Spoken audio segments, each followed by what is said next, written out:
ഗവേഷണത്തിനായിട്ട് കാട്ടിൽ പോകാൻ തുടങ്ങുന്നത് 1990കളുടെ തുടക്കത്തിൽ നിന്നാണ്.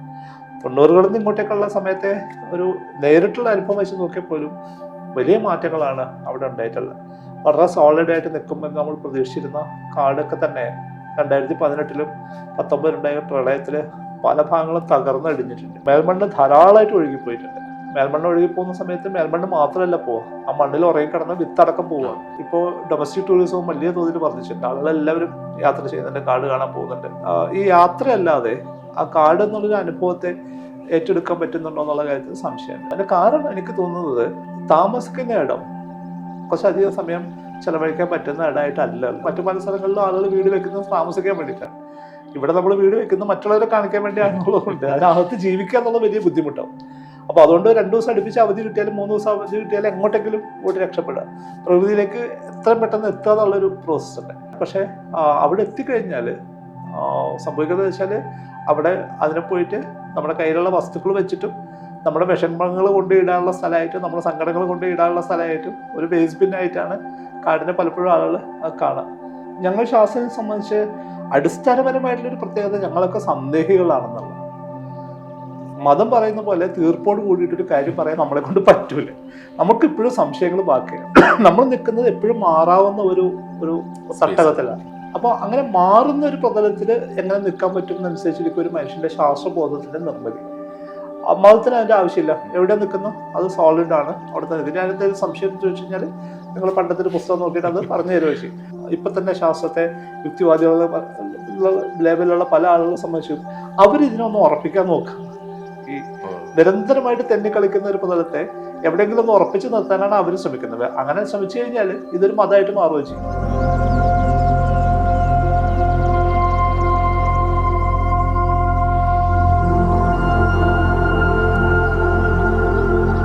സാറിന്റെ ഗവേഷണത്തിന്റെ ഭാഗമായിട്ട് കാടും മനുഷ്യരും ഒരേപോലെ പ്രധാനപ്പെട്ടതാണല്ലോ. കാടിൽ ഒരുപാട് അനുഭവങ്ങളുള്ള ഒരാളും കൂടിയാണ് സാറ്. ഈ ഒരുപക്ഷെ നമ്മൾ പല ആളുകളും പൊതുസമൂഹം കാടിൽ പോയി കാട് കാണുകയും തിരിച്ചിറങ്ങുകയും ചെയ്യുകയാണെങ്കിലും ശരിക്കും പറഞ്ഞാൽ വേറൊരു രാജ്യം എന്ന് പറയാവുന്ന വലിയൊരു മഹാപ്രപഞ്ചമാണ് കാടെന്ന് സാർ എഴുതിയിട്ടുണ്ട്. ഈ കാടറിവുകൾ അല്ലെങ്കിൽ കാടുമായിട്ടുള്ള അനുഭവം എങ്ങനെയാണ് സാറിന്റെ ജീവിതത്തെ സ്വാധീനിച്ചത്, അല്ലെങ്കിൽ കാഴ്ചകളെ, ചിന്തകളെ എന്ന് ചുരുക്കി പറയാം? പ്രധാനമായിട്ടും ഒരു ചെറിയ ഉദാഹരണം പറഞ്ഞാൽ അത് പെട്ടെന്ന് മനസ്സിലാവുന്നുണ്ടാവും. ഇപ്പം നമ്മൾ വീടുകളിലൊക്കെ വേലിയൊക്കെ ആയിട്ട് ഉപയോഗിക്കുന്ന ചെമ്പരത്തി ചെടിയുണ്ട്. ചെമ്പരത്തി പൂവുണ്ട്, മിക്കവാറും എല്ലാവരും കണ്ടിട്ടുള്ള ചെടിയാണ്. പൂവാണ്, നല്ല വലുപ്പമുള്ള പൂവാണ്, നല്ല നിറമുള്ള പൂക്കളുണ്ടാവും. പക്ഷെ ഇതിനകത്ത് കായ കണ്ടിട്ടുണ്ടോ ചെമ്പരത്തി ചെടിയിൽ എപ്പോഴെങ്കിലും? ഇല്ല. അപ്പം സ്വാഭാവികമായിട്ടുള്ള ചോദ്യം, എന്തിനാ പിന്നെ കായ ഉണ്ടാവാൻ, അല്ലെങ്കിൽ പിന്നെ എന്തിനാ ഇത്രയും പൂവുണ്ടാവേണ്ട ആവശ്യം? കാരണം പൂവുണ്ടാവണം, അത്രയും ബയോമാസ് ഉണ്ടാക്കണം, അതിന് പിഗ്മെന്റ് ഉണ്ടാക്കണം, കളർ കൊടുക്കാൻ. പക്ഷെ ഇതൊക്കെ കഴിഞ്ഞിട്ടും കായ ഉണ്ടാവുന്നില്ല. അപ്പോൾ സാധാരണ പ്രകൃതി അങ്ങനെ ആവശ്യമില്ലാത്തൊരു കാര്യം ചെയ്യലില്ല. പക്ഷെ ഇവിടെ നോക്ക്, നിറയെ പൂക്കൾ ഉണ്ടാക്കുന്നു, പക്ഷെ ഒരൊറ്റ കായ പോലും ഉണ്ടാവുന്നില്ല. ഇത് ചെമ്പരത്തി മാത്രമല്ല, ഇപ്പോൾ കോളാമ്പി ചെടി എടുത്താൽ അതും നിറയെ പൂക്കളുണ്ടാവും, പക്ഷെ നമ്മൾ കായ കാണില്ല. അതേസമയം കാട്ടിൽ പോവാണെങ്കിൽ, കാട്ടിലൊരു ചെടിയിൽ പൂവുണ്ടെങ്കിൽ ഉറപ്പായിട്ട് കായ ഉണ്ടായിട്ടുണ്ടാവും. നാട്ടിൽ എന്താ സംഭവിക്കുന്നത് വെച്ചാൽ, ഈ ചെടി സത്യത്തിൽ നമ്മളോടാണ് സംസാരിക്കുന്നത്. ചെമ്പരത്തി ചെടി നമ്മളോടാണ് പറയുന്നത്, നമുക്ക് എന്ത് രസമാണ് എൻ്റെ പൂക്കൾ, എന്നെ കൊണ്ടുപോയി കൂടെ എന്ന് മനുഷ്യനോടാണ് ചോദിക്കുന്നത്. അപ്പം നമ്മൾ അതിൻ്റെ ഒരു കമ്പ് കുറിച്ച് പുതിയ സ്ഥലത്തേക്ക് കൊണ്ടുപോകും. മനുഷ്യൻ്റെ ഒരു എസ്തെറ്റിക് സെൻസിനോടാണ് ഈ ചെടികൾ റെസ്പോണ്ട് ചെയ്യുന്നത്. കാട്ടിൽ അങ്ങനെയല്ല. കാട്ടിൽ മനുഷ്യൻ്റെ ഒരു സെലക്ഷൻ ഫോഴ്സേ അല്ല. അപ്പോൾ നാടും കാടും ആ നിലയ്ക്ക് വ്യത്യസ്തമാണ്. നാട് എന്നുള്ളത് പൂർണ്ണമായും നമ്മൾ മാറ്റിമറിക്കപ്പെട്ട അവിടെയുള്ള ജീവജാലങ്ങളും അവിടെയുള്ള ചെടികളും മരങ്ങളും അടക്കം നമ്മളോട് റെസ്പോണ്ട് ചെയ്യുന്ന രീതിയിൽ അവരുടെ സ്വാഭാവികമായിട്ടുള്ള പരിണാമ പ്രക്രിയയിൽ നിന്ന് കംപ്ലീറ്റ് ആയിട്ട് വിച്ഛേദനം നടന്നുകൊണ്ടുള്ള ജീവജാലങ്ങളെയാണ് കാണുക. വേറൊരു ഇത് പറഞ്ഞാൽ, പ്രകൃതി എങ്ങനെയാണ് പ്രവർത്തിക്കണമെന്ന് അറിയണമെങ്കിൽ ആകെ 2 സ്ഥലങ്ങളേ ഉള്ളൂ പഠിക്കാൻ പറ്റും. അതിലൊന്ന് കാടാണ്, രണ്ടാമത്തേത് കടലാണ്. ഈ 2 സ്ഥലങ്ങളിലും ഈ പ്രകൃതി എങ്ങനെയാണ് സ്വാഭാവികമായിട്ട് പ്രവർത്തിക്കുക എന്ന് നമുക്ക് തിരിച്ചറിയാൻ പറ്റും. അപ്പോൾ ആ നിലയ്ക്കാണ് കാടിനെ കുറിച്ചിട്ടുള്ള ഒരു കാഴ്ച ഉണ്ടാവുന്നത്. അവിടെയുള്ള ജീവജാലങ്ങളെക്കുറിച്ച്, സസ്യങ്ങളെക്കുറിച്ച്, ഇവർ തമ്മിലുള്ള ബന്ധത്തെക്കുറിച്ച്, ഇവർ തമ്മിലുള്ള കമ്മ്യൂണിക്കേഷനെ കുറിച്ചിട്ട്, ഇവരുടെ ഒരു പാറ്റേൺ എങ്ങനെയാണ് എമേർജ് ചെയ്യണം എന്നുള്ളതിനെ കുറിച്ച് അറിയാനായിട്ടുള്ള ഒരു ആഗ്രഹമാണ്. ശാസ്ത്രത്തിൻ്റെ ഒരു പ്രധാനപ്പെട്ട ജോലി എന്ന് പറയുന്നത് നമ്മൾ ചുറ്റുപാടിനെ വിശദീകരിക്കുക എന്നുള്ളതാണ്. അപ്പോൾ ആ വിശദീകരണം ഏറ്റവും കാര്യമായിട്ട് ആവശ്യപ്പെടുന്ന ഒരു സ്ഥലം കാടാണ്. മാത്രമല്ല, അങ്ങനെയാണ് നമ്മൾ കാടുമായിട്ട് എൻഗേജ് ചെയ്യാൻ തുടങ്ങുന്നത്. അതിൻ്റെ ഒരു അത്ഭുതങ്ങളുടെ ഒരു ലോകത്തേക്ക് പ്രവേശിക്കുക എന്നുള്ള നിലയ്ക്ക് തന്നെ അവിടെ കാണുന്ന പാറ്റേൺ നമുക്ക് എക്സ്പ്ലെയിൻ ചെയ്യാൻ പറ്റുന്നുണ്ടോ, എന്നെ സംബന്ധിച്ച് ഷഡ്പദത്തിൻ്റെ അതിൻ്റെ ജീവചക്രത്തിൽ ഓരോ ചില സമയത്ത് എണ്ണം ഭയങ്കരമായിട്ട് കൂടും, ചില സമയത്ത് എണ്ണം ഭയങ്കരമായിട്ട് കുറയും. അപ്പോൾ അതിനെന്താ കാരണം? ചില സമയത്ത് ഒറ്റ എണ്ണത്തെ പോലും കാണില്ല, ചില സമയത്ത് ആയിരക്കണക്കിന് എണ്ണം വരെ ഉണ്ടാവും. അപ്പോൾ ഇതിനൊക്കെ എന്തൊക്കെയാണ് സ്വാധീനിക്കുന്നുണ്ടാവുക, എന്തിനെ അടിസ്ഥാനപ്പെടുത്തിയിട്ടാണ് ഈ മാറ്റങ്ങൾ ഉണ്ടാവുക എന്നൊക്കെയുള്ള അന്വേഷിച്ച് പോകുന്ന ഒരു രസകരമായിട്ടുള്ളൊരു പ്രോസസ്സ് അറിയാനുള്ള ആഗ്രഹത്തിനുള്ളതൊക്കെ തന്നെയാണ് മുന്നോട്ട് പോകുന്നത്. പക്ഷെ പിന്നെ അങ്ങോട്ട് പോകുന്ന സമയത്ത് കാട് ഒരു കോണ്ടസ്റ്റഡ് ടെറൈനായിട്ട് മാറി. ഇത് അത്ര നിശബ്ദമായിട്ടുള്ള പ്രശ്നരഹിതമായിട്ടുള്ള ഒരു ഇടമല്ല എന്നും കാടിൻ്റെ ആരോഗ്യം നാടിൻ്റെ ആരോഗ്യത്തെ നിർണ്ണയിക്കും എന്നുള്ളതും തിരിച്ചും നാട്ടിലെ ഒരു സമാധാന കാടിനും എത്രമാത്രം ആവശ്യമാണെന്നുള്ള നിലയ്ക്ക് അത് തിരിച്ചറിയുന്നുണ്ട്. കുറച്ച് കഴിയുമ്പോഴേക്കും കാട് സംരക്ഷിക്കുക എന്നുള്ളത് തന്നെ വലിയ ബുദ്ധിമുട്ടായിട്ടുള്ളൊരു കാര്യമായിട്ട് മാറി. കേരളത്തിൽ പോലും നമ്മൾ ദേഷ്യം കൊണ്ട് പക കൊണ്ട് കാട് കത്തിക്കുന്ന അവസ്ഥയിലേക്കൊക്കെ പോകുന്ന ഒരവസ്ഥ, കാട് വലിയ തോതിൽ സംഘർഷ ഭൂമിയായിട്ട് മാറുന്ന അവസ്ഥ. അപ്പോൾ ആ തരത്തിലുള്ള ഒരു വലിയൊരു എവല്യൂഷൻ പ്രോസസ്സും ഇതിനോടൊപ്പം നടക്കുന്നുണ്ട്. അപ്പോൾ എന്നെ സംബന്ധിച്ച് ഞാൻ ആദ്യമായിട്ട് ഗവേഷണത്തിനായിട്ട് കാട്ടിൽ പോകാൻ തുടങ്ങുന്നത് 1990കളുടെ തുടക്കത്തിൽ നിന്നാണ്. 90കളിൽ നിന്ന് ഇങ്ങോട്ടേക്കുള്ള സമയത്തെ ഒരു നേരിട്ടുള്ള അനുഭവം വെച്ച് നോക്കിയപ്പോലും വലിയ മാറ്റങ്ങളാണ് അവിടെ ഉണ്ടായിട്ടുള്ളത്. വളരെ സോളിഡായിട്ട് നിൽക്കുമെന്ന് നമ്മൾ പ്രതീക്ഷിച്ചിരുന്ന കാടൊക്കെ തന്നെ 2018-ലും 19-ലുണ്ടായ പ്രളയത്തിൽ പല ഭാഗങ്ങളും തകർന്നടിഞ്ഞിട്ടുണ്ട്.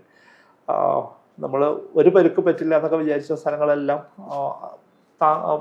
ആ സമയത്ത് പെയ്ത മഴയെ താങ്ങാൻ പറ്റാതെ അത് തകർന്നിട്ടുണ്ട്. ഒരുപാട് മേൽമണ്ണ് ധാരാളമായിട്ട് ഒഴുകിപ്പോയിട്ടുണ്ട്. മേൽമണ്ണ് ഒഴുകിപ്പോകുന്ന സമയത്ത് മേൽമണ്ണ് മാത്രമല്ല പോവുക, ആ മണ്ണിൽ ഉറങ്ങി കിടന്ന വിത്തടക്കം പോവുക. ആ വിത്തുകളെല്ലാം നഷ്ടപ്പെടുന്നതോട് കൂടിയിട്ട് സ്വാഭാവികമായിട്ടും കാട്ടിൽ പുതുതായിട്ട് വരുന്ന മരങ്ങളുടെ സ്വഭാവത്തിൽ മാറ്റം വരും. എല്ലാ സ്പീഷീസും വന്നോളണമെന്നില്ല, എല്ലാ മരങ്ങളും എല്ലാ വർഷവും വിത്ത് ഉൽപ്പാദിപ്പിക്കുകയില്ല. അപ്പോൾ അതനുസരിച്ചിട്ടുള്ള വ്യത്യാസങ്ങളുണ്ടാവും.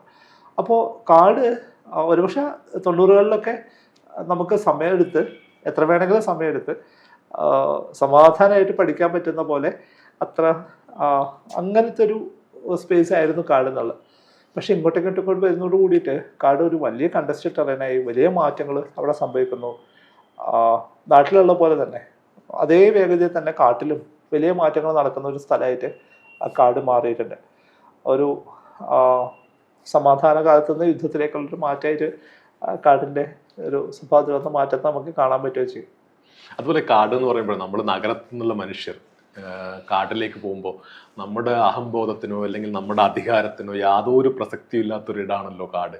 അത് നമ്മുടെ ഒരു ഇന്റേണലി കൂടി നമ്മുടെ ഒരു അവയർനെസ്സിനെയും നമ്മുടെ ഒരു അല്ലെങ്കിൽ നമ്മൾ സ്പിരിച്വാലിറ്റി എന്നൊക്കെ പറയില്ലേ, അതിനെയൊക്കെ സ്വാധീനിക്കുന്ന ഘടകമായിരിക്കില്ലേ കാട്ടിലെ അനുഭവം?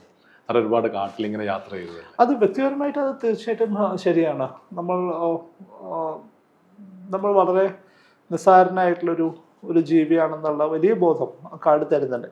പക്ഷെ ആ നഗരത്തിലെ മനുഷ്യരെ സംബന്ധിച്ചിട്ട് അങ്ങനെയാണോ എന്നുള്ള കാര്യത്തിൽ എനിക്ക് സംശയമില്ല. കാരണം ഇപ്പം ടൂറിസം വലിയ തോതിൽ വർദ്ധിച്ചിട്ടുണ്ട്, ധാരാളം ആളുകൾ കാട് കാണാനായിട്ട് പോകുന്നുണ്ട്.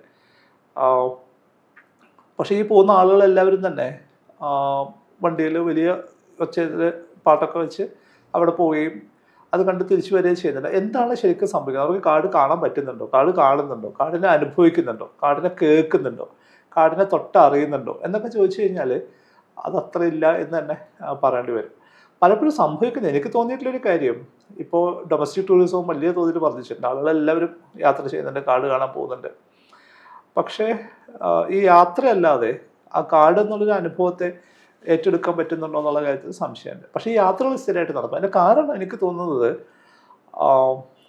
താമസിക്കുന്ന ഇടം കുറച്ചധികം സമയം ചെലവഴിക്കാൻ പറ്റുന്ന ഇടമായിട്ടല്ല ഉള്ളത്. കാരണം ഈ വീട് വെക്കുന്നത് മറ്റ് സ്ഥലങ്ങളിലൊക്കെ മറ്റു പല സ്ഥലങ്ങളിലും ആളുകൾ വീട് വെക്കുന്നത് താമസിക്കാൻ വേണ്ടിയിട്ടാണ്. ഇവിടെ നമ്മൾ വീട് വെക്കുന്നത് മറ്റുള്ളവരെ കാണിക്കാൻ വേണ്ടി ആണുള്ളതുകൊണ്ട് അതിനകത്ത് ജീവിക്കുക എന്നുള്ളത് വലിയ ബുദ്ധിമുട്ടാവും. അപ്പോൾ അതുകൊണ്ട് 2 ദിവസം അടുപ്പിച്ച് അവധി കിട്ടിയാലും 3 ദിവസം അവധി കിട്ടിയാലും എങ്ങോട്ടെങ്കിലും ഓടി രക്ഷപ്പെടുക, പ്രകൃതിയിലേക്ക് എത്രയും പെട്ടെന്ന് എത്തുക എന്നുള്ളൊരു പ്രോസസ്സുണ്ട്. നേച്ചർ ഡെഫിസിറ്റ് സിൻഡ്രോം എന്നാണ് നമ്മളതിന് വിളിക്കുക. ഈ പ്രകൃതി ആവശ്യത്തിന് ഇല്ലാതാവുന്ന സമയത്തുള്ള ഈ ഒരു ഇറങ്ങി ഓടാൻ തോന്നുന്ന ഒരു അവസ്ഥയുണ്ട്, എങ്ങോട്ടെങ്കിലും പോകണം എന്നൊക്കെയുള്ള ഒരു തോന്നൽ. പക്ഷെ ആ തോന്നലും ഒക്കെയാണ്. പക്ഷേ അവിടെ എത്തിക്കഴിഞ്ഞാൽ സംഭവിക്കുന്നത് വെച്ചാൽ അവിടെ അതിനെ പോയിട്ട് നമ്മുടെ കയ്യിലുള്ള വസ്തുക്കൾ വെച്ചിട്ടും നമ്മുടെ വിഷമങ്ങൾ കൊണ്ടിടാനുള്ള സ്ഥലമായിട്ടും നമ്മുടെ സങ്കടങ്ങൾ കൊണ്ടിടാനുള്ള സ്ഥലമായിട്ടും ഒരു വേസ്റ്റ് ബിന്നായിട്ടാണ് കാടിനെ പലപ്പോഴും ആളുകൾ കാണുക. അപ്പോൾ അവിടെ പോയിട്ട് എൻജോയ് ചെയ്ത് തിരിച്ചു വരിക എന്നുള്ള നിലക്കാണ്. പക്ഷെ അതിനപ്പുറം കാട് എന്നുള്ളൊരു അനുഭവം എന്താണെന്ന് അറിയുന്ന തരത്തിലേക്ക് നമ്മുടെ ടൂറിസം മാറിയിട്ടില്ല. മറ്റു പലയിടങ്ങളിലും ഏറ്റവും വില പിടിച്ചിട്ടുള്ള ടൂറിസം അങ്ങനെയാണ് നടക്കുക. നമ്മൾ അതിൽ ഏറ്റവും ചീപ്പായിട്ടുള്ള ടൂറിസമാണ് നമ്മളിവിടെ ചെയ്തുകൊണ്ടിരിക്കുന്നത്. ഒരു കിളിയെ കാണാനായിട്ടൊക്കെ യാത്ര ചെയ്യുന്ന മനുഷ്യരുണ്ട്.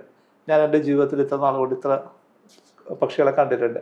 എൻ്റെ അടുത്ത വെക്കേഷനിൽ ഒരു പുതിയ പക്ഷിയെ കാണണം, അതുള്ളത് കേരളത്തിലാണ് എന്നറിഞ്ഞിട്ട് കേരളത്തിൽ വരുന്ന ആൾക്ക് ആ പക്ഷിയെ കാണിച്ചു കൊടുക്കാൻ നമുക്ക് പറ്റുകയാണെങ്കിൽ അതാണ് ടോപ്പ് ആൻഡ് ടൂറിസം എന്ന് പറയുന്ന സംഭവം.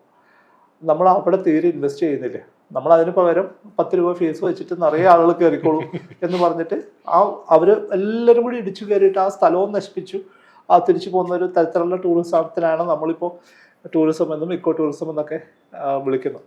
മറ്റൊരു രീതിയിൽ കാടിനെ മനസ്സിലാക്കുക, കാടിനെ അറിയുക, അതൊരു അനുഭവമാക്കി മാറ്റിയെടുക്കുക, അതിനുള്ള വലിയ സാധ്യത കേരളത്തെ സംബന്ധിച്ചിട്ടുണ്ട്. അപ്പോൾ അതിലേക്ക് മുന്നോട്ട് നീങ്ങേണ്ട ഒരു ആവശ്യമുണ്ട്. നമ്മൾ വളരെ കോമൺ ആയിട്ട് ഉപയോഗിച്ചു വരുന്നൊരു വാക്കാണ് ശാസ്ത്രീയത, ശാസ്ത്രം. സാറ് എഴുതിയിട്ടുണ്ട്, ശാസ്ത്രം എന്ന് പറയുന്നത് പ്രകൃതിയിലെ ചില പാറ്റേണുകൾ കണ്ടുപിടിക്കാനുള്ള ഒരു വഴിയാണ് ശാസ്ത്രം. ഈ എന്താണ് ശാസ്ത്രവും സമൂഹവുമായിട്ടുള്ള യഥാർത്ഥ ബന്ധം? അല്ലാതെ എങ്ങനെയാണ് ശാസ്ത്രം എങ്ങനെയാണ് സമൂഹത്തിന് കോൺട്രിബ്യൂട്ട് ചെയ്യുന്നത് എന്ന് പറയാം? പാറ്റേൺ റെക്കഗ്നിഷൻ സയൻസിൻ്റെ ഒരു പ്രധാനപ്പെട്ട അടിസ്ഥാന ഒരു രീതിയാണ്. ഒരു സംഭവത്തിൻ്റെ ഒരു പ്രക്രിയയുടെ എന്താണ് അതിൻ്റെ പുറകിൽ വർക്ക് ചെയ്യുന്ന പാറ്റേൺ, ആ പാറ്റേൺ കാരണമാവുന്നത് എന്താണ്, അത് നമ്മൾ അന്വേഷിക്കുന്ന ഒരു കാര്യം. സത്യത്തിൽ കാടും ആ തരത്തിൽ അന്വേഷിക്കപ്പെട്ടിട്ടുള്ളൊരു സംഭവമാണ്. ഇപ്പോൾ ഉദാഹരണത്തിന് 2 രസകരമായിട്ടുള്ള തിയറീസ് ഉണ്ട്. ഒന്ന് ഫ്രാക്ചർ തിയറിയാണ്. മാൻഡൽബ്രോട്ട് എന്ന് പറയുന്ന ശാസ്ത്രജ്ഞൻ കണ്ടെത്തിയൊരു കാര്യം എന്താ വെച്ചാൽ, നിങ്ങളൊരു തീരദേശം, ഷോർ ലൈൻ എന്ന് പറയുന്ന ഒരു ലൈൻ, ഇപ്പം കേരളത്തിന് ഇത്ര നീളമുള്ള തീരമുണ്ട് എന്നൊക്കെ നമ്മൾ പറയുമ്പോൾ ഒരു അളവ് ഉണ്ടാക്കുന്നുണ്ടല്ലോ. ഈ അളവിൻ്റെ പ്രശ്നം എന്താ വെച്ചാൽ, ഇത് നമ്മൾ പല സ്കെയിലിൽ അളക്കുമ്പോൾ പല അളവാണ് കിട്ടുക. നമ്മൾ സാധാരണ സ്ഥലം അളക്കുന്ന ചങ്ങലുണ്ടല്ലോ, ഈ ചങ്ങല ഉപയോഗിച്ചിട്ട് നമ്മൾ കേരളത്തിലെ തീരെ അളന്നു നോക്കി നമുക്കൊരു ദൂരം കിട്ടും. ഇനി ഇതിൻ്റെ പകുതി നീളമുള്ള ഒരു ചങ്ങല ഉപയോഗിച്ച് അളന്നാൽ ഈ ദൂരം കുറച്ചും കൂടി കൂടും. കാരണം ഇതിനകത്തേക്കുള്ള ഒത്തിരി പ്രൊഫഷൻസിലേക്ക് അത് കയറാൻ പറ്റും. ഇനി നിങ്ങൾ ഒരു മീറ്റർ സ്കെയിൽ വെച്ചിട്ട് അളന്നു നോക്കി കുറച്ചും കൂടി അത് പിന്നെയും നീളം കൂടും. നിങ്ങൾ സാധാരണ ഇൻസ്ട്രുമെന്റ് ബോക്സിനകത്തുള്ള ഒരു സ്കെയിൽ വെച്ച് അളന്നാൽ പിന്നെയും കൂടും. ഇനി നിങ്ങളൊരു ചരട് വെച്ചിട്ട് അളന്നാൽ അത് പിന്നെയും കൂടും. അങ്ങനെ ഈ പെരിമീറ്റർ മാറിക്കൊണ്ടിരിക്കുകയും എന്നാൽ ഏരിയ കോൺസ്റ്റന്റ് ആയി നിൽക്കുകയും ചെയ്യുന്ന സ്ഥലങ്ങളെയാണ് അദ്ദേഹം ഫ്രാക്ടൽ എന്ന് വിളിച്ചത്. ഇത് കണ്ടെത്തുന്നത് മാത്തമാറ്റിക്സിൽ രസകരമായിട്ടുള്ളൊരു മുന്നേറ്റം ഉണ്ടാക്കിയ ഒരു തിരിച്ചറിവായിരുന്നു. അത് കഴിഞ്ഞ് മനുഷ്യൻ നോക്കുമ്പോൾ എല്ലായിടത്തും ഫ്രാക്ടൽസാണ്.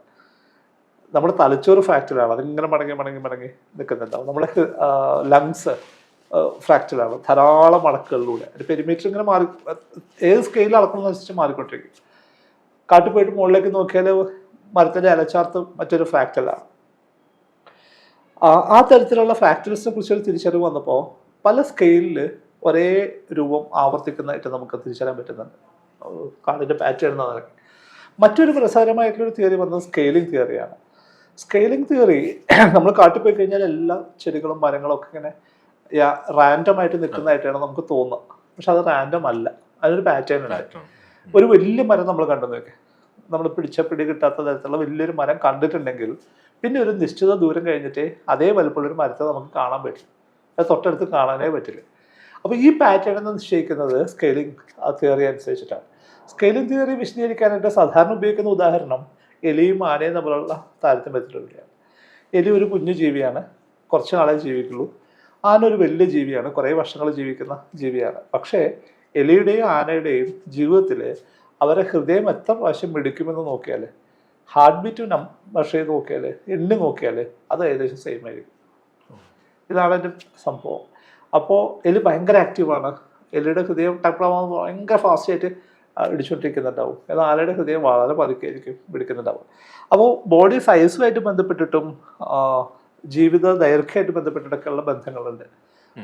ഈ തരത്തിലുള്ള പാറ്റേണുകൾ കണ്ടെത്തുക എന്നുള്ളതാണ് സയൻറ്റിസ്റ്റുകൾ ചെയ്യുന്ന പ്രധാനപ്പെട്ട ഒരു ജോലി. ഇതേ പ്രോസസ്സ് നമ്മൾ സമൂഹത്തിലും ചെയ്യുന്നുണ്ട്. സമൂഹത്തിലും ഇതേപോലെയുള്ള പാറ്റേണുകൾ ഓപ്പറേറ്റ് ചെയ്യുന്നുണ്ട്. ആ പാറ്റേൺസ് കണ്ടെത്തുക എന്നുള്ളതാണ് എല്ലാ ശാസ്ത്രശാഖകളും ചെയ്യുക. ഇപ്പം എക്കണോമിക്സിൽ ഇപ്പോൾ കാൾ മാർക്സ് ചെയ്ത പോലെ ഇപ്പം ആന്ത്രോപോളജിയിൽ പലരും ചെയ്തതുപോലെ ഓരോ വിഷയത്തിനകത്തും എന്താണ് നിലനിൽക്കുന്ന പാറ്റേൺ, എന്താണ് ഈ പാറ്റേൺ, എങ്ങനെയാണ് രൂപപ്പെട്ട് വന്നത്, ഈ പാറ്റേൺ കണ്ടെത്തുന്നത്, അത് കണ്ടെത്തുക എന്നുള്ളത് രസത്തിന് വേണ്ടി മാത്രമല്ല, ഈ പാറ്റേൺ മനസ്സിലാക്കിയാലേ ഉള്ളൂ ഇതിന് എങ്ങോട്ടാണ് പോകുന്നതെന്ന് മനസ്സിലാക്കാൻ പറ്റും, പ്രൊഡക്റ്റീവ് ആക്കാൻ പറ്റും. ഇതാണ് പാറ്റേൺ, ഇങ്ങനെ ഈ പാറ്റേണിൽ അത് പോയിക്കൊണ്ടിരിക്കുന്നത്, അത് സ്വാഭാവികമായിട്ട് അങ്ങനെയാണ് സയൻസ് പ്രൊഡക്റ്റീവായിട്ട് മാറുന്നത്. നമുക്ക് പ്രവചിക്കാൻ പറ്റുന്ന ഒരു ശേഷി ശാസ്ത്രം നേടിയെടുക്കുന്നതിൻ്റെ ആദ്യപടി ഈ പാറ്റേൺ മനസ്സിലാക്കുക എന്നുള്ളതാണ്. സത്യത്തിൽ അങ്ങനെയാകുമ്പോൾ ശാസ്ത്രം ചെയ്യുന്നത് മനുഷ്യനെ നമ്മൾ മാറ്റി നിർത്തുകയാണെങ്കിൽ മനുഷ്യനോട് സംവദിക്കുന്നത് ഈ പ്രകൃതിയെ, നമ്മൾ ജീവിക്കുന്ന പ്രകൃതിയെ വിശദീകരിച്ചു കൊടുക്കുക, അങ്ങനെ പറയാൻ പറ്റുമോ? സത്യത്തിൽ അത് രസകരമായിട്ടുള്ള ചോദ്യമാണ്. സംഭവം എന്ന് വെച്ചാൽ മനുഷ്യൻ എന്ന് പറയുന്നൊരു ജീവി ഈ ഭൂമിയിൽ വെറുതെ ജീവിച്ചു പോകാൻ വേണ്ടി മാത്രമായിട്ട് സൃഷ്ടിക്കപ്പെട്ട ഒരു ജീവിയാണ്. മറ്റേതൊരു ജീവിയെ പോലെ തന്നെ ഇവിടെ ജനിക്കുകയും മരിക്കുകയൊക്കെ ചെയ്യുന്ന അങ്ങനെ പോകേണ്ട കാര്യമുള്ളൂ. അതിനുള്ള സംവിധാനമാണ് പരിണാമത്തിലൂടെ നമുക്ക് കിട്ടിയിട്ടുള്ളത്. പക്ഷെ നമ്മൾ അത് വെച്ചിട്ട് നമ്മൾ ഈ കഥയൊക്കെ പറയാൻ ശ്രമിക്കുകയാണ്, നമ്മളിതെല്ലാം കണ്ടുപിടിക്കാൻ ശ്രമിക്കുകയാണ്. നമ്മുടെ ഈ തലച്ചോറ് വെച്ചിട്ട്, സത്യം പറഞ്ഞാൽ നമ്മളെക്കാൾ തലച്ചോറ് വലുപ്പമുള്ള ജീവികൾ വേറെ ഉണ്ടായിട്ടുണ്ട്. ഈ തലച്ചോറ് വെച്ചിട്ട് നമ്മുടെ നായയുടെ അടുത്തുപോലെ എത്താത്ത ഒരു മൂക്ക് വെച്ചിട്ട്, ഇപ്പൊ സ്പർശനത്തിൽ നിന്ന് പോലും നമുക്ക് മറ്റു പല ജീവികളെക്കാളും മോശമായിട്ടുള്ള അവസ്ഥയാണ് കേൾവി. ഒരു പൂച്ചയോ നായയോ കേൾക്കുന്ന പോലെ ഒന്നും നമുക്ക് കേൾക്കാൻ പറ്റൂല, അത്രയൊന്നും ശേഷി നമുക്കില്ല. കാഴ്ചയാണെങ്കിൽ മറ്റു പല ജീവികളുടെ കാഴ്ച ശേഷി വെച്ച് നോക്കിയാൽ നമ്മളൊന്നും അടുത്തെത്തില്ല. ഒരു പരിധിൻ്റെ ഒന്നും കാഴ്ചയുടെ 7 അടുത്ത് പോലും നമ്മുടെ കാഴ്ച എത്തൂല. പക്ഷെ എങ്കിലും നമ്മൾ ഈ ഇന്ദ്രിയങ്ങൾ വെച്ചിട്ട്, ഈ തലച്ചോറും വെച്ചിട്ട് വെറുതെ ജീവിച്ച് മരിക്കേണ്ട ഒരു സ്പീഷീസ് ഈ ലോകത്തെ അന്വേഷിക്കാൻ പോവുകയാണ്, ഈ പ്രകൃതിയെ മനസ്സിലാക്കാൻ ശ്രമിക്കുകയാണ്, ഈ പ്രപഞ്ചത്തെ മനസ്സിലാക്കാൻ ശ്രമിക്കുകയാണ്. അതിനുള്ള ടൂളാണ് ശാസ്ത്രം പ്രൊവൈഡ് ചെയ്യുന്നത്. അപ്പോൾ ശാസ്ത്രം നിങ്ങളോട് പറയും, നിങ്ങൾക്ക് കാണാൻ പറ്റുന്നില്ലെങ്കിൽ നിങ്ങൾക്ക് മൈക്രോസ്കോപ്പ് ഉപയോഗിക്കാം, ഇനി നിങ്ങൾക്ക് ദൂരെയുള്ള കാര്യങ്ങൾ കാണാൻ പറ്റില്ലെങ്കിൽ നിങ്ങൾക്ക് ടെലസ്കോപ്പ് യൂസ് ചെയ്യാൻ പറ്റും. ഇനി നിങ്ങൾക്കൊരു ജീവിയെ കുറച്ചും കൂടി സൂക്ഷ്മമായിട്ട് പരിശോധിക്കണമെങ്കിൽ അതിൻ്റെ DNA എടുത്തിട്ട് നിങ്ങൾക്ക് നോക്കാം, അത് ജീനുകളുടെ സ്വഭാവം എന്താണെന്നുള്ളത് പഠിക്കാം. ഇങ്ങനെ മനുഷ്യനൊരു സ്പീഷീസ് എന്നുള്ള നിലയ്ക്ക് ഭൂമിയിൽ വെറും ഒരു സ്പീഷീസായിട്ട് നിൽക്കുന്ന ഒരു ജീവിയെ മറ്റൊരു തലത്തിലേക്ക് ഉയർത്തുന്ന ഒരു പ്രക്രിയയാണ് ശാസ്ത്രം ചെയ്തിട്ടുള്ളത്. സാറിന് വളരെ രസകരമായി പറഞ്ഞത് ശാസ്ത്രം എങ്ങനെയാണ് സമൂഹത്തിൽ അല്ലെങ്കിൽ മനുഷ്യ ജീവിതത്തിൽ ഇടപെടുന്നതാണ്. തിരിച്ച് സമൂഹത്തിന് ശാസ്ത്രത്തിന്റെ മേഖലയിൽ ഇടപെടാൻ കഴിയുമോ? ഉണ്ടെങ്കിൽ അത് എങ്ങനെയാണ് നടക്കുന്നത്? പ്രധാനമായിട്ടും നമ്മൾ സമൂഹം ഏറ്റെടുക്കുന്ന ഒരു കാര്യം നോക്കിയാൽ, ശാസ്ത്രത്തിന് തന്നെ ബൈ പ്രോഡക്റ്റ് ആയിട്ടുള്ള ടെക്നോളജി സമൂഹം അപ്പം തന്നെ ഏറ്റെടുക്കുന്നുണ്ട്. ഓരോ പുതിയ സങ്കേതങ്ങൾ വരുന്ന സമയത്തും അത് വളരെ ഫാസ്റ്റായിട്ട് സമൂഹം ഏറ്റെടുക്കുന്നുണ്ട്. ആദ്യകാലങ്ങളിലൊക്കെ ആ തരത്തിലുള്ള ടെക്നോളജിയുടെ ഏറ്റവും നല്ല ഉപയോഗങ്ങൾ, ഏറ്റവും പുതിയ കണ്ടെത്തലുകളൊക്കെ വരുന്നത് യുദ്ധത്തിന് വേണ്ടിയിട്ടാണ്. അതാണ് ഒന്നാമത്തെ ആവശ്യം. അത് കഴിഞ്ഞിട്ടുള്ള അവിടുന്ന് താഴേക്ക് വീഴുന്നതാണ് മറ്റ് സമൂഹത്തിന് കിട്ടിയിരുന്നത്. പക്ഷേ ഇന്നിപ്പോൾ സമൂഹം വലിയൊരു എക്കണോമിക് ഫോഴ്സായിട്ട് മാറുന്നതോട് കൂടിയിട്ട് ടെക്നോളജി വലിയ തോതിൽ മുന്നോട്ട് പോകും. ടെക്നോളജി സമൂഹത്തിനെ ഏറ്റെടുക്കാനായിട്ട് യാതൊരു ബുദ്ധിമുട്ടില്ലാതെ അത് ഏറ്റെടുക്കുന്നുണ്ട്. പക്ഷേ ശാസ്ത്രവും ടെക്നോളജിയും തമ്മിൽ വ്യത്യാസമുണ്ട്. ശാസ്ത്രത്തിൻ്റെ ജോലി പ്രകൃതിയെ വിശദീകരിക്കുക എന്നുള്ളതാണ്, ഈ പ്രപഞ്ചത്തെ വിശദീകരിക്കുക എന്നുള്ളതാണ്. ടെക്നോളജിയുടെ ഉദ്ദേശം നമുക്ക് കുറച്ചും കൂടി സുഖകരമായിട്ട് ജീവിക്കാൻ പറ്റിയ ഗാഡ്ജറ്റ്സ് ഉണ്ടാക്കുക എന്നുള്ളതാണ്, അല്ലെങ്കിൽ പരിമിതികളെ നേരത്തെ പറഞ്ഞ പോലെ നമുക്ക് ബ്രേക്ക് ചെയ്യുക എന്നുള്ളതാണ്. അതുകൊണ്ട് തന്നെ ഇപ്പോൾ സി വി രാമൻ ഒരു ശാസ്ത്രജ്ഞനായിരുന്നു. അദ്ദേഹം ചോദിച്ചത് പ്രകൃതിയെക്കുറിച്ച് വിശദീകരിക്കാനുള്ള ചോദ്യങ്ങളാണ്. എന്തുകൊണ്ടാണ് കടലിന് നീല നിറം? കടലിന് നീല നിറം എന്താ എന്നുള്ളത് വിശദീകരിച്ചിട്ട് കടലിൽ മീൻ പിടിക്കാൻ പോകുന്ന മീൻകാരന് പോലും പ്രത്യേകിച്ച് ഉപകാരമൊന്നുമില്ല. അയാളെ സംബന്ധിച്ച് മീൻ കൂടുതൽ കിട്ടാനൊന്നും പോകില്ല. എന്തുകൊണ്ടാണ് കടലിന് നീല നിറം എന്ന് മനസ്സിലാക്കിയാൽ. പക്ഷെ ശാസ്ത്രം ആ ചോദ്യം ചോദിക്കും, ആ ചോദ്യത്തിന് ഉത്തരം കണ്ടെത്താനായിട്ട് ശ്രമിക്കുകയും ചെയ്യും. അതുപോലെ ഐൻസ്റ്റീനെ പോലെ ഒരു മനുഷ്യൻ, അദ്ദേഹം സയൻറ്റിസ്റ്റാണ്. അദ്ദേഹമാണ് E=mc² എന്ന് പറയുമ്പോൾ ഭൂമിയിലെ പ്രധാനപ്പെട്ട ചില വസ്തുക്കൾ തമ്മിലുള്ള ബന്ധം എന്താണെന്ന് അദ്ദേഹം പറയുന്നു. E=mc² എന്ന് പഠിച്ചുകൊണ്ട് എന്താണ് ഒരു മനുഷ്യന് ഗുണം ഉണ്ടാവുകയെന്ന് ചോദിച്ചു കഴിഞ്ഞാൽ പ്രത്യേകിച്ച് ഗുണമൊന്നുമില്ല എന്ന് തന്നെ നമുക്ക് പറയേണ്ടി വരും. അതേസമയം എഡിസൺ അങ്ങനെയായിരുന്നില്ല. തോമസ് ആൽവ എഡിസൺ പ്യുവർലി ഒരു ടെക്നോളജിസ്റ്റ് ആയിരുന്നു. അദ്ദേഹത്തെ സംബന്ധിച്ച് ശാസ്ത്രം ഒരു വിഷയമായിരുന്നില്ല. അദ്ദേഹം പുതിയ സാധനങ്ങൾ ഉണ്ടാക്കിക്കൊണ്ടിരിക്കും, പുതിയ ഗാഡ്ജറ്റ്സ് ഉണ്ടാക്കിക്കൊണ്ടിരിക്കും, ബൾബൊക്കെ കണ്ടുപിടിക്കും. ബൾബ് കണ്ടുപിടിക്കുന്ന സമയത്ത് അദ്ദേഹത്തിൻ്റെ രസകരമായിട്ടൊരു അനുഭവം, ഫിലമെൻറ്റിൽ ഉണ്ടാക്കാനായിട്ടുള്ള ഒരു വസ്തു കിട്ടണം. അപ്പം അതിനുവേണ്ടി അദ്ദേഹത്തിൻ്റെ ഒപ്പം വർക്ക് ചെയ്യുന്നവർ പല വസ്തുക്കൾ പരീക്ഷിച്ചുകൊണ്ടിരിക്കുക. അപ്പം ഇതിന് പ്രത്യേകത വെച്ചാൽ ഇത് സ്വിച്ച് ഇട്ട് കഴിഞ്ഞാൽ അപ്പം കത്തണം, സ്വിച്ച് ഓഫ് ചെയ്താൽ അപ്പം വീണ്ടും പഴയ അവസ്ഥയിലേക്ക് പോകണം, വീണ്ടും സ്വിച്ച് ഓൺ ചെയ്താൽ വീണ്ടും വരണം. അപ്പം ഇങ്ങനെ കുറേ പ്രാവശ്യം ചെയ്യാൻ പറ്റുന്ന ഒരു മെറ്റീരിയൽ വേണം ഫിലമെൻ്റ് ഉണ്ടാക്കാൻ. അപ്പോൾ അതിനുവേണ്ടി ധാരാളം മെറ്റീരിയൽസ് ശ്രമിച്ചിട്ട് കുട്ടികൾ പരാജയപ്പെട്ടപ്പോൾ പുള്ളിയെടുത്ത് പോയി പറഞ്ഞോ ഇത് നടക്കുമെന്ന് തോന്നട്ടെ, നമുക്കിത് വിട്ടേക്കാം, നടക്കൂലേ, നമ്മൾ ഇത്രയും നോക്കിയില്ലേ. അപ്പോൾ എഡിസൺ പറഞ്ഞൊരു മറുപടി ഉണ്ട്, അത് വിടരുത്, കാരണം ഇത്രയും വസ്തുക്കൾ ഇതിന് പറ്റൂല എന്നിപ്പോൾ നമുക്കറിയുള്ളൂ, ഇത് കണ്ടുപിടിക്കണമെങ്കിൽ നമ്മളായിരിക്കും ആദ്യം കണ്ടുപിടിക്കും. അപ്പോൾ ടെക്നോളജിയെ സംബന്ധിച്ചിട്ട് ഇതാണ് പരിപാടി, ഇതിങ്ങനെ സാധനങ്ങൾ ഉത്പാദിപ്പിച്ചിട്ടുണ്ടെങ്കിൽ. സയൻസിൻ്റെ ജോലി വ്യത്യസ്തമാണ്. ഇപ്പോൾ സി വി രാമൻ്റെ കഥ നമ്മൾ പറഞ്ഞു, ഇപ്പോൾ APJ അബ്ദുൽ കലാം അദ്ദേഹം സയൻറ്റിസ്റ്റ് ആയിരുന്നില്ല, അദ്ദേഹം ടെക്നോക്രാറ്റായിരുന്നു. അപ്പോൾ ഇത് തമ്മിലുള്ളൊരു വ്യത്യാസം തിരിച്ചറിയേണ്ട ആവശ്യമുണ്ട്. ഈ വ്യത്യാസം തിരിച്ചറിയാത്തതുകൊണ്ടാണ് നമ്മൾ പലപ്പോഴും വിചാരിക്കുന്ന ആളുകൾ എന്തുകൊണ്ടാണ് സയൻസ് പഠിച്ചിട്ട് ഏറ്റവും നല്ല മൊബൈൽ ഫോൺ ഉപയോഗിച്ചിട്ട് അവർ പിന്നെ എന്തുകൊണ്ടാണ് ദൈവത്തിൽ വിശ്വസിക്കുന്നതൊക്കെ ചോദിക്കുന്നത്. അതുകൊണ്ടാണ്. അതായത് രണ്ട് ഏർപ്പാടാണ്. സയൻസിൻ്റെതായിട്ടുള്ള ഒരു രീതിശാസ്ത്രം മനസ്സിലാക്കുകയും ശാസ്ത്രബോധം ഉണ്ടാവുകയൊക്കെ ചെയ്യുക എന്നുള്ളത് വേറൊരു പരിപാടിയാണ്. അത് ടെക്നോളജി ഉപയോഗിക്കുന്നതായിട്ട് അതിന് യാതൊരു ബന്ധമില്ല. ടെക്നോളജി ഏറ്റവും ഇപ്പം നമ്മളിപ്പോൾ എന്താ പറയുക, ജ്യോത്സ്യന്മാരും ഭാവി പറയുന്നവരൊക്കെ തന്നെയാണ് ടെക്നോളജി ഇപ്പോൾ ഏറ്റവും നന്നായിട്ട് അവർ ഉപയോഗിക്കുന്നുണ്ട്. നമുക്ക് ഇപ്പോൾ അയാളെ നേരിട്ട് കാണുന്നുണ്ട്, ഓൺലൈനിൽ തന്നെ സാധനങ്ങളൊക്കെ ചെയ്യാൻ പറ്റും.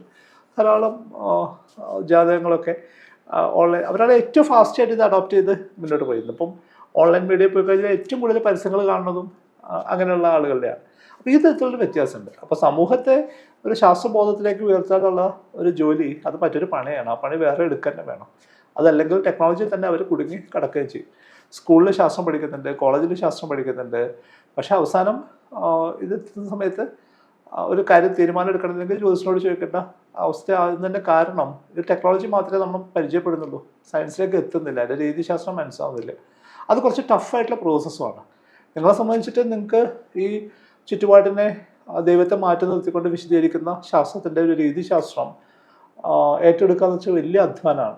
നിങ്ങൾക്ക് എല്ലാത്തിനെയും വിശദീകരിക്കുന്നുണ്ട്. ശാസ്ത്രം ചെയ്യുന്ന പ്രധാനപ്പെട്ട ഒരു ജോലി എന്ന് പറയുന്നത് ദൈവത്തെ പൂർണ്ണമായും മാറ്റി നിർത്തിക്കൊണ്ട് ഈ പ്രകൃതിയെയും പ്രപഞ്ചത്തെയും വിശദീകരിക്കുക എന്നുള്ളതാണ്. പക്ഷെ അതുകൊണ്ട് തന്നെയായിരിക്കും ഈ സാങ്കേതിക വിദ്യ സ്വീകരിക്കുന്ന മതങ്ങളും ഒക്കെ തന്നെ ശാസ്ത്രത്തെ ഇങ്ങനെ അരികിൽ നിർത്തുകയും അതിന്റെ ഈ പ്രോഡക്റ്റിനെ സ്വാംശീകരിക്കുകയും ചെയ്യുന്നത് പക്ഷെ അടിസ്ഥാനപരമായി ഈ കാര്യങ്ങളെ വിശദീകരിക്കുന്നത് കൂടിയായിരിക്കും അല്ലേ? അത് തീർച്ചയായിട്ടും. ഇപ്പം പക്ഷെ അത് ശാസ്ത്രത്തിന്റെ ഒരു ശരീരത്തിന് അതുകൊണ്ട് കോട്ടമൊന്നും സംഭവിക്കുന്നുമില്ല. ഇപ്പം ഉദാഹരണത്തിന് ഒരു കാര്യം പറഞ്ഞാൽ, ഇപ്പം ഗുരുവായൂർ ക്ഷേത്രത്തിൽ ജോലി ചെയ്യുന്ന കുറേ മനുഷ്യർ, അല്ലെങ്കിൽ ഒരു പള്ളിയിൽ ജോലി ചെയ്യുന്ന ആളുകൾ, ഇവരെല്ലാവരും ഒരു ദിവസം നിരീശ്വരവാദികളായിരുന്നു.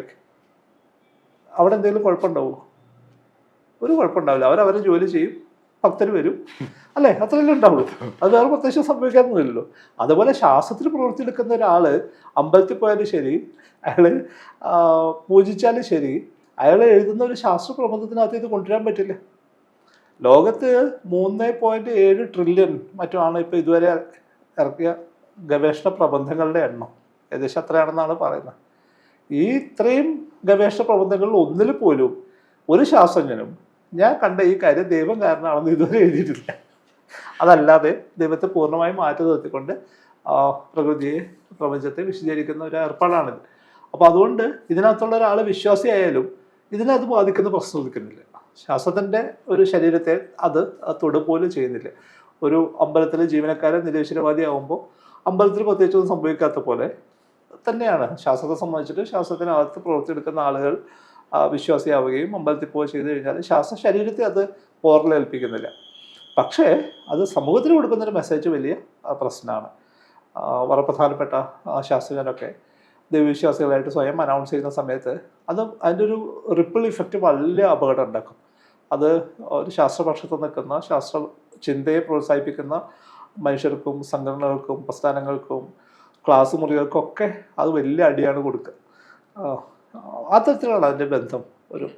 ഒരുപക്ഷെ ഈ സമൂഹത്തിൻ്റെ ഇടയിൽ ഈ ശാസ്ത്രം എന്താണ്, സാങ്കേതിക വിദ്യ എന്താണെന്നുള്ളൊരു കൺഫ്യൂഷൻ നിലനിൽക്കുമ്പോൾ തന്നെ ഈ ടെക്നോക്രാറ്റുകൾക്ക് വലിയൊരു അക്സെപ്റ്റൻസും ഈ ശാസ്ത്രജ്ഞർ അത് അത്രയും മനസ്സിലാകാതെ പോകുന്നൊരു കാര്യം കൂടി നടക്കുന്നില്ലേ? തീർച്ചയായിട്ടും. കാരണം ശാസ്ത്രജ്ഞരെ സംബന്ധിച്ചിട്ട് ഒരു ടെക്നോളജി ഡെമോൺസ്ട്രേറ്റ് ചെയ്യുന്ന പോലെ അത്ര എളുപ്പത്തിൽ അവർക്ക് ശാസ്ത്രം പലപ്പോഴും ഡെമോൺസ്ട്രേറ്റ് ചെയ്യാനായിട്ട് പറ്റിക്കൊള്ളുന്നില്ല. മാത്രമല്ല, ഞങ്ങൾ ശാസ്ത്രത്തെ സംബന്ധിച്ച് അടിസ്ഥാനപരമായിട്ടുള്ളൊരു പ്രത്യേകത ഞങ്ങളൊക്കെ സന്ദേഹികളാണെന്നുള്ളതാണ്. മതം പറയുന്ന പോലെ തീർപ്പോട് കൂടിയിട്ടൊരു കാര്യം പറയാൻ നമ്മളെ കൊണ്ട് പറ്റൂല. നമുക്ക് ഇപ്പോഴും സംശയങ്ങൾ ബാക്കിയാണ്. മാത്രമല്ല ഇന്ന് പറയുന്ന നാളെ മാറാൻ സാധ്യതയില്ല. അപ്പോൾ നമ്മൾ നിൽക്കുന്നത് എപ്പോഴും മാറാവുന്ന ഒരു തട്ടകത്തിലാണ്. അത് മാറും. അപ്പോൾ അങ്ങനെ മാറുന്ന ഒരു പ്രതലത്തിൽ എങ്ങനെ നിൽക്കാൻ പറ്റും എന്നനുസരിച്ചിരിക്കും ഒരു മനുഷ്യന്റെ ശാസ്ത്രബോധത്തിന്റെ നിർമ്മിതി. മതത്തിന് അതിന്റെ ആവശ്യമില്ല. എവിടെ നിൽക്കുന്നു അത് സോളിഡ് ആണ്, അവിടെ തന്നെ നിൽക്കും. അതിനകത്ത് സംശയം ചോദിച്ചു കഴിഞ്ഞാൽ നിങ്ങൾ പണ്ടത്തെ ഒരു പുസ്തകം നോക്കിയിട്ട് അത് പറഞ്ഞു തരുമോ ചെയ്യും. അത് പക്ഷെ അനങ്ങൂല. അപ്പം അങ്ങനെ അനങ്ങാത്തൊരു തറയിൽ നിൽക്കുക എന്നുള്ളത് സേഫാണ്, കംഫർട്ടബിൾ ആണ്, വീടൊന്നും പേടിക്കേണ്ട ആവശ്യമില്ല, അങ്ങനെ ഉറപ്പിച്ച് നിൽക്കാൻ പറ്റില്ല. അതാണ് മതങ്ങളുടെ ഒരു ഗുണം. അതാണ് ശാസ്ത്രത്തെ ചിന്തയെ മുൻനിർത്തിയിട്ട് വന്നു കഴിഞ്ഞാൽ ഈ പ്രതലം മാറാം, പുതിയ അറിവുകൾ വരാം, അതനുസരിച്ച് നമ്മുടെ ധാരണകളെ മാറ്റേണ്ടി വരും. അങ്ങനെ അനങ്ങുന്ന ഒരു പ്രതലത്തിൽ നിൽക്കാൻ എല്ലാവരും തയ്യാറാവില്ല. പിന്നെ നിൽക്കുന്നത് എങ്ങനെയാണ്? പലരും ഇപ്പം തന്നെ ശാസ്ത്രത്തെ യുക്തിവാദികളുടെ ലേബലുള്ള പല ആളുകളെ സംബന്ധിച്ചും അവരിതിനൊന്ന് ഉറപ്പിക്കാൻ നോക്കുകയാണ്. ഈ നിരന്തരമായിട്ട് തെന്നിക്കളിക്കുന്ന ഒരു പ്രതലത്തെ എവിടെയെങ്കിലും ഒന്ന് ഉറപ്പിച്ച് നിർത്താനാണ് അവർ ശ്രമിക്കുന്നത്. അങ്ങനെ ശ്രമിച്ചു കഴിഞ്ഞാൽ ഇതൊരു മതമായിട്ട് മാറുകയും ചെയ്യും. മതത്തിന്റെ അതേ സ്വഭാവമുള്ള ഒരു കാര്യമായിട്ട് ശാസ്ത്രം മാറുകയും ചെയ്യും. ഇതൊരു പ്രോസസ്സായിട്ട് കാണുന്നു. തീർച്ചയായിട്ടും ഇതൊരു എൻ പ്രോഡക്റ്റ് അല്ല. ടെക്നോളജിയെ സംബന്ധിച്ചാൽ അവരെപ്പോഴും പ്രോഡക്റ്റിനെ കുറിച്ച് പറയാം. ഇന്ന പ്രോഡക്റ്റ് ഉണ്ട്, നിങ്ങൾ ഒരു ആപ്ലിക്കേഷൻ്റെ പുതിയ വേർഷൻ വന്നിട്ടുണ്ട്, ഒരു പുതിയ മൊബൈൽ വന്നിട്ടുണ്ട്, ഒരു പുതിയ തരം കാറ് വന്നിട്ടുണ്ട്, ഒരു പുതിയ തരം AC വന്നിട്ടുണ്ട് എന്നൊക്കെ അവർ നിരന്തരമായിട്ട് പറഞ്ഞുകൊണ്ടിരിക്കും. അവരൊരിക്കലും നിങ്ങൾ അതിൻ്റെ ഫണ്ടമെൻ്റൽസിലേക്ക് കൊണ്ടുപോകേണ്ട ആവശ്യമില്ല. പക്ഷെ ശാസ്ത്രത്തെ സംബന്ധിച്ചിട്ട് അത് ഈ വിശദീകരണ സ്വഭാവം ഉള്ളതുകൊണ്ട് അത് ഏത് സമയത്തും നവീകരിക്കപ്പെടാൻ സാധ്യതയുള്ളതായതുകൊണ്ട് നിങ്ങൾക്ക് എപ്പോൾ വേണമെങ്കിലും അതിനെ മാറ്റിമറിക്കാൻ പറ്റും എന്നുള്ളതുകൊണ്ട് ആ സന്ദേഹം എപ്പോഴും ശാസ്ത്രജ്ഞർക്കുണ്ട്. ഈ സന്ദേഹികളായിട്ടുള്ള ശാസ്ത്രജ്ഞർക്ക് അതുകൊണ്ട് തന്നെ ഒരു മതപുരോഹിതരെ പോലെ സംസാരിക്കാനോ പ്രവർത്തിക്കാനോ പറ്റുണ്ടാവില്ല. അതേപോലെ ഈ സാങ്കേതിക വിദ്യ എന്ന് പറയുമ്പോൾ അതുണ്ടാക്കുന്ന പ്രശ്നങ്ങളും ഉണ്ടല്ലോ. അപ്പൊ അതിനെയും കൂടി മോണിറ്റർ ചെയ്യേണ്ടതും സയൻസിന്റെ ഒരു ഉത്തരവാദിത്വം ആയിരിക്കല്ലേ? ആ തരത്തിലുള്ള പഠനങ്ങൾ നടക്കുന്നുണ്ട്. പക്ഷേ സാമൂഹ്യ ശാസ്ത്ര വിഷയങ്ങളിൽ വലിയ തോതിലുള്ള പഠനങ്ങൾ നടക്കുന്നുണ്ട്. പക്ഷേ നമ്മുടെ ശാസ്ത്രം എന്ന് പറയുമ്പോൾ എംപിരിക്കൽ സയൻസ് മാത്രമല്ല, ഫിസിക്സ്, കെമിസ്ട്രി, ബയോളജി പോലെയുള്ള ശാസ്ത്രങ്ങൾ മാത്രമല്ല, മറ്റ് സാമൂഹ്യ ശാസ്ത്ര വിഷയങ്ങളും കൂടി ചേർത്ത് തന്നെ നമുക്ക് അതിനെ കാണേണ്ടി വരും. അപ്പോൾ സമൂഹത്തിലുണ്ടാകുന്ന പാറ്റേണിനെ കുറിച്ചിട്ട്, അതിൻ്റെ പ്രക്രിയയെക്കുറിച്ചിട്ട് സ്വാഭാവികമായിട്ട് സാമൂഹ്യ ശാസ്ത്ര വിദ്യാർത്ഥികളും ഗവേഷകരും ശാസ്ത്രജ്ഞരുമാണ് പഠിക്കുന്നുണ്ടാവുക. അവർ തീർച്ചയായിട്ടും ആ തരത്തിലുള്ള പാറ്റേണുകൾ കണ്ടെത്താനായിട്ട് ശ്രമിക്കുന്നുണ്ട്. ശാസ്ത്രവും സാങ്കേതിക വിദ്യയും തമ്മിലുള്ള വ്യത്യാസമാണ് സാർ ഇപ്പം വിശദീകരിച്ചത്. സാങ്കേതിക വിദ്യ സ്വാഭാവികമായിട്ട് നിലനിൽക്കുന്ന വ്യവസ്ഥ ഉപയോഗിച്ചുകൊണ്ടേയിരിക്കും.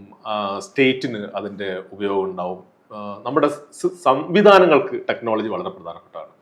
അതേസമയത്ത് സയൻസിന് കുറച്ചും കൂടി ഇൻഡിപെൻഡൻ്റ് ആയിട്ട് എക്സിസ്റ്റൻസ് ഉണ്ട്. പക്ഷേ ഈ ഭരണകൂടമായിട്ടും അല്ലെങ്കിൽ ഒരു സ്റ്റേറ്റിൻ്റെ താല്പര്യങ്ങളിൽ നിന്ന് മാറി നിന്നുകൊണ്ട് സയൻസിന് പ്രവർത്തിക്കാൻ കഴിയുമോ? നമ്മൾ ചരിത്രം നോക്കിയാൽ സയൻസ് അങ്ങനെ തന്നെയാണ് പ്രവർത്തിച്ചിട്ടുള്ളത്. അങ്ങനെ തന്നെയാണ് ശാസ്ത്രീയ വികാസം സംഭവിച്ചിട്ടുള്ളത്.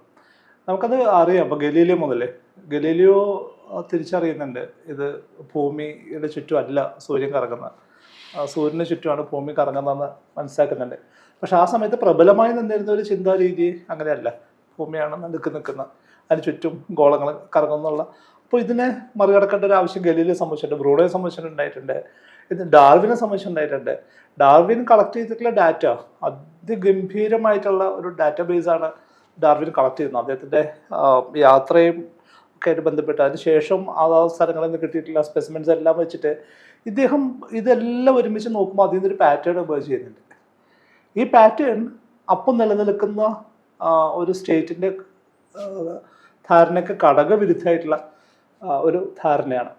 ഡാർവിൻ എന്താ ചെയ്യുന്നത്? ഡാർവിൻ വിശ്വാസിയായിരുന്നു. ഡാർവിൻ പള്ളിയുമായിട്ട് വളരെ അടുത്ത മനുഷ്യനായിരുന്നു. അദ്ദേഹം ഈ ഡാറ്റയിൽ പെട്ടുപോവാണ്. കാരണം ഇതിൽ നിന്ന് രക്ഷപ്പെടാൻ പറ്റുന്നില്ല. അദ്ദേഹം ചെയ്തത് എന്താ? അദ്ദേഹം ഇത് പറയുക തന്നെ ചെയ്ത്, അദ്ദേഹം അത് എഴുതുക തന്നെ ചെയ്ത്. അദ്ദേഹം ഇപ്പം നിലനിൽക്കുന്ന അധികാര രൂപങ്ങൾ ഈ ഡാറ്റയെ അനലൈസ് ചെയ്തിട്ടുള്ള റിസൾട്ട്സ് അംഗീകരിക്കുന്നതല്ല എന്ന് പറഞ്ഞിട്ട് മാറ്റി വെക്കുകയല്ല ചെയ്തത്. ഡാർവിൻ മാത്രമല്ല, അപ്പുറത്ത് വാലസ് ഇതേ കണ്ടെത്തൽ വാലസും സ്വതന്ത്രമായി തന്നെ അതിലേക്ക് എത്തുന്നുണ്ട്. അപ്പോൾ ശാസ്ത്രത്തിൻ്റെ ചരിത്രം നോക്കിക്കഴിഞ്ഞാൽ അതാത് സമയത്ത് നിലനിൽക്കുന്ന അധികാര രൂപങ്ങളോട് വിധേയപ്പെട്ട് നിന്ന ഒരു ചരിത്രം അല്ല ശാസ്ത്രത്തിനുള്ളത്. മറിച്ച് സ്വതന്ത്രമായി തന്നെ ദത്തങ്ങൾ സ്വീകരിക്കുകയും ആ ദത്തങ്ങളെ പരിശോധിക്കുകയും അനലൈസ് ചെയ്യുകയും ചെയ്യുന്ന സമയത്ത് ഉണ്ടായിട്ടുള്ള പുതിയ അറിവുകളിലേക്ക് അത് പോവുക തന്നെയാണ് ചെയ്തിട്ടുള്ളത്. അതേസമയത്ത് ഒരു സംശയം ചോദിക്കാൻ, ഇപ്പം ഒരു സ്റ്റേറ്റിന് വേണമെങ്കിൽ ചില ഗവേഷണങ്ങൾക്ക് വേണ്ട ഫണ്ട് കൊടുക്കാതിരിക്കുക, അല്ലെങ്കിൽ അതിന് വേണ്ട സൗകര്യങ്ങൾ ചെയ്തു കൊടുക്കാതിരിക്കുക, അങ്ങനെ അതിന് നിയന്ത്രണം ഏർപ്പെടുത്താൻ കഴിയില്ലേ? തീർച്ചയായിട്ടും. മാത്രമല്ല നേരെ തിരിച്ചുണ്ടാവും. ചില താല്പര്യമുള്ള വിഷയങ്ങൾക്ക് കൂടുതൽ ഫണ്ട് കൊടുക്കാനും പറ്റും. ആ തരത്തിലുള്ള വ്യത്യാസങ്ങളൊക്കെ ഉണ്ടാവും. പക്ഷെ അതെല്ലാം തന്നെ ശാസ്ത്രത്തിൻ്റെ ഒരു ക്രമാനുഗതമായി വികസിച്ച് പോകുന്ന ശാസ്ത്രത്തിൻ്റെ ഒരു പ്രോസസ്സിനകത്ത് അത് ചെറിയ അനക്കങ്ങളൊക്കെ ഉണ്ടാക്കുന്നല്ലാതെ ശാസ്ത്രത്തിൻ്റെ ഒരു തത്വചിന്താപരമായിട്ടുള്ള പൊസിഷൻസിനൊന്നും അതിൻ്റെ അടുക്കല്ല് മാറ്റുന്ന തരത്തിലുള്ള ഇടപെടലുകളൊന്നും തന്നെ അധികാര രൂപങ്ങൾക്ക് പറ്റില്ല. കാരണം അതിൻ്റെ രീതിശാസ്ത്രം ആ തരത്തിൽ ഡിഫൈൻ ചെയ്യപ്പെട്ടിട്ടുണ്ട്.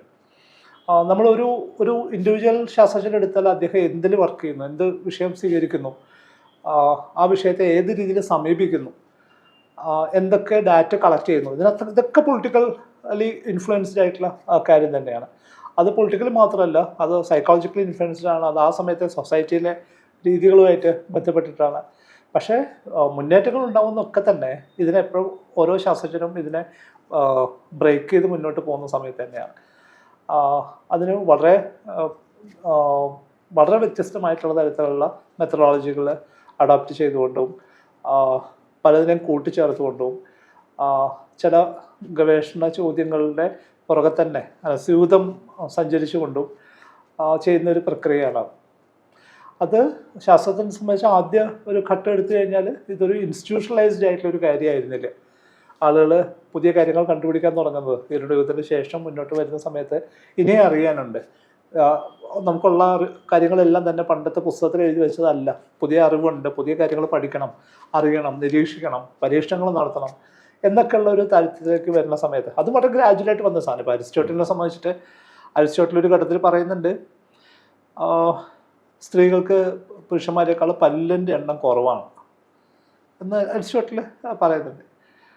അരിസ്റ്റോട്ടലിൽ 3 ഭാര്യമാരുണ്ട്. ആരെങ്കിലും ഒരാളുടെ പല്ലൊന്നും എണ്ണി നോക്കിയിരുന്നെങ്കിൽ ഇങ്ങനെ പറയില്ലായിരുന്നു. അപ്പോൾ നിരീക്ഷണം അതിനുശേഷമാണ് നിരീക്ഷണങ്ങളിലേക്ക് വരുന്നത്. അതിനുശേഷം ഒരു ടവറിൻ്റെ മുകളിൽ കയറുന്നു. അതിനുശേഷം 2 ഭാരമുള്ള വസ്തുക്കൾ ഒരേ സമയം മുകളിൽ നിന്ന് താഴെ കിടന്നു. നല്ല ഭാരമുള്ള ഒരു ഇരുമ്പിൻ്റെ ഗോളവും അത്ര ഭാരമില്ലാത്ത ഗോളവും ഒരുമിച്ച് മുകളിൽ താഴെ കിടന്നു. താഴെ എത്തുമ്പോൾ ഒറ്റ ശബ്ദം കേൾക്കുള്ളൂ. 2 ഒരേ സമയത്ത് എത്തി. പക്ഷെ മുന്നേ വിചാരിച്ചിരുന്നത് എന്താണ്, ഭാരമുള്ളത് ആദ്യം വരും, ഭാരം കുറഞ്ഞത് പതുക്കെ വരുള്ളൂ. ഇതിനെ തെറ്റുകയാണ്. അപ്പോൾ പരീക്ഷണങ്ങളും നിരീക്ഷണങ്ങളും പുതിയ പുതിയ കാഴ്ചകൾ തരികയും പുതിയ അറിവ് തരികയും ചെയ്യുന്ന ആ പ്രോസസ്സ് മുന്നോട്ട് തന്നെ പോയിക്കൊണ്ടിരിക്കുന്നുണ്ട്. അതിൽ അതാത് സമയത്ത് എല്ലാ സമയത്തും ആ തരത്തിലുള്ള ഇടപെടലുകൾ ഉണ്ടായിട്ടുണ്ട്. പക്ഷെ അതിനെ അതിജീവിച്ചുകൊണ്ട് ശാസ്ത്രം മുന്നേറിയൊരു ചരിത്രമാണ് നമുക്ക് കാണാൻ പറ്റുക.